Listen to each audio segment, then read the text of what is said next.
they're coming after Americans.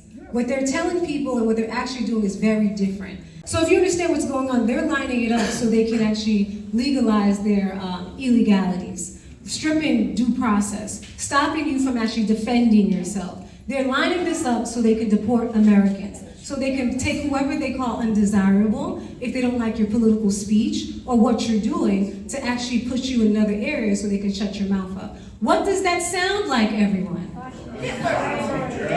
Communism. Let's be very clear what this is. Let's be very clear what this is. This is not the moment for us to be divided. We're trying to actually deport everybody very early on. So it was going to be over 600,000 Venezuelans, over 520,000 Haitians, which would have gave us a number, just for those two populations, 1.2 million people who they wanted to deport at one time. But we went to court and we won that and we paused it.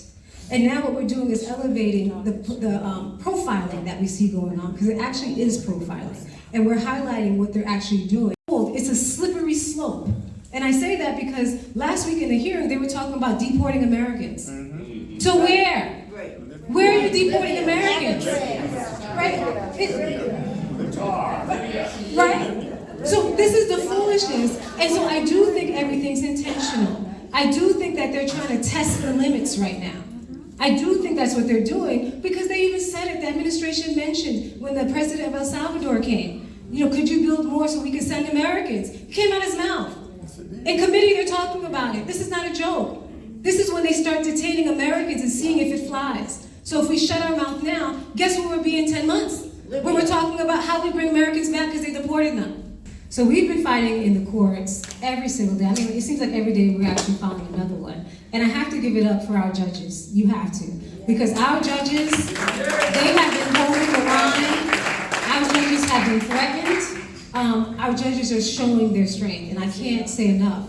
My question to you is, do the congressional Democrats have a concerted plan to save our democracy? Yes. And other than the courts, is there anything else that you've got planned? Yes. Yes. We have a game plan.